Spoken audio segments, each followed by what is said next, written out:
Now, my next guest is one of the best quizzers in the world, known to millions as The Chase's Shaun the Dark Destroyer Wallace. Hello, Amy. Hi. So you're a language teacher, are you? What's French for? Shut the door on your way out. Please, it's me, I'm Kathy. That's just the same. Hello, frog boy. You all right? You can get your coat on your way out. It's in the cloak room. Where's Karloff? You talk, yeah, how did he talk? Didn't he talk like that? He didn't talk like that, did he? Like, my name's Michael Caine. He didn't talk like that, did he? Any more impressions you want to share? On Saturday, we did a charity single for Great Ormond Street, singing All You Need Is Love. And I was John Lennon all the way, so I was I was talking like I said, hello, governors, we're recording a song called All You Need Is Lunch for the charity single. Peace, man.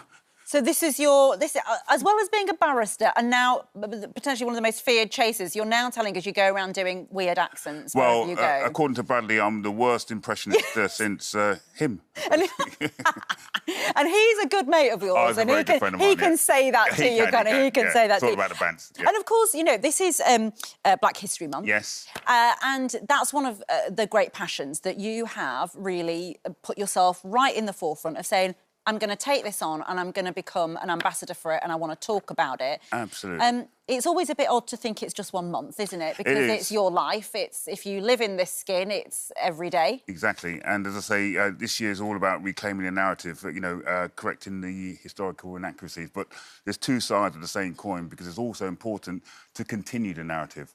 So, you know, being in the public eye gives me the platform to basically say it's important that we don't ram it down people's throats, but we make people constantly aware all the time of the importance of a Black contribution to society. And do you know what's really interesting is that I think that growing up as sort of immigrants or second-generation immigrants, I was born here, there's a lot of your own history that is written out of primary school history lessons. You don't even know in your own family what your contribution or the contribution of your culture or your people has been to Britain and so on. And I think it's really interesting. And you have something at home called your inspirational wall. Yeah, it's called My Inspiration. Can we just talk us through what this is? Well, I had a mural painted on my wall talking about the Black people who basically inspired me as a young kid. There's Jesse Owens there.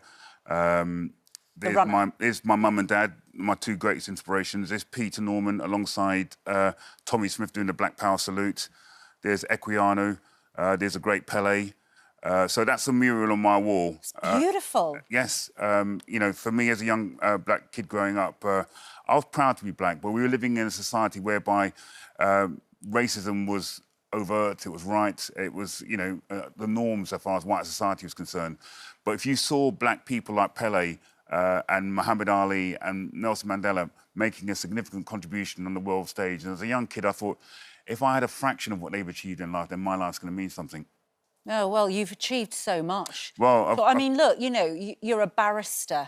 You know, you understand the law in this country and you have spearheaded. There can't be when you were studying, I imagine there can't have been very many young Black barristers when you went into chambers and so on. You must have felt, I am the only one here. And I imagine, without being too indelicate, that defendants were often looked like you and you understood that there's a racism at play in all parts of society and you were there either defending or prosecuting. I mean, how complicated has your legal life been with this other part of you that is very, very integral to your identity? Well, on the 27th of November next month, I'll be celebrating 40 years at the bar. Incredible. And as a young boy, I always wanted to be a lawyer. I wrote to the Bar Council when I was 12 years old and I got the letter back and I kept that as a source of inspiration.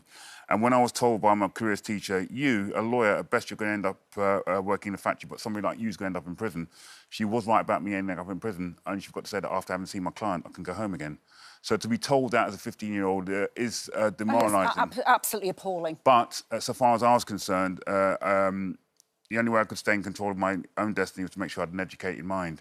And I had a wonderful sister who was my big heroine, Sandra. She taught me the importance of reading, the importance of education, and I brought that through to my life in terms of championing the importance of having an educated mind to stay in control of your own destiny. And you know what's really fascinating about what you've achieved is, and there is a moment where you've talked about before, about you were coming out of court and you were racially profiled for a burglary. Twice, yeah. It's happened twice. Yeah.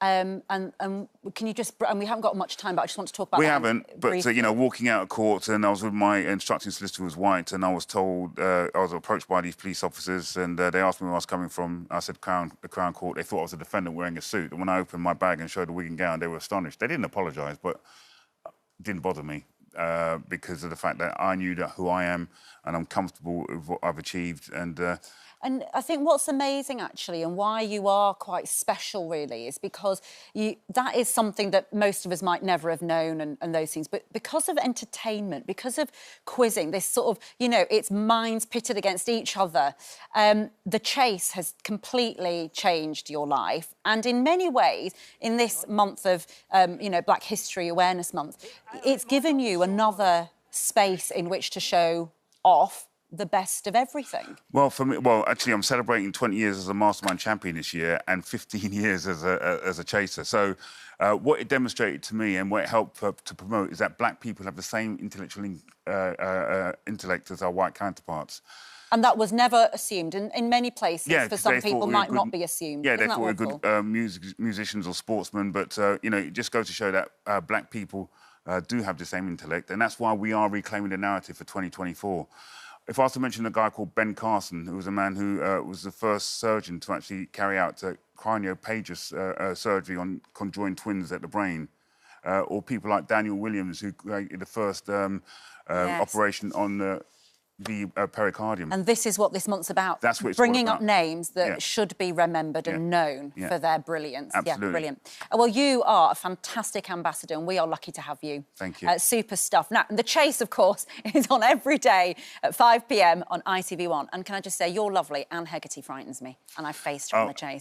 Yeah, and wonderful. Well, Mark's even more scary. Well, yeah, super stuff. Thank you so much, Shaun. My pleasure. Brilliant Thank stuff. you.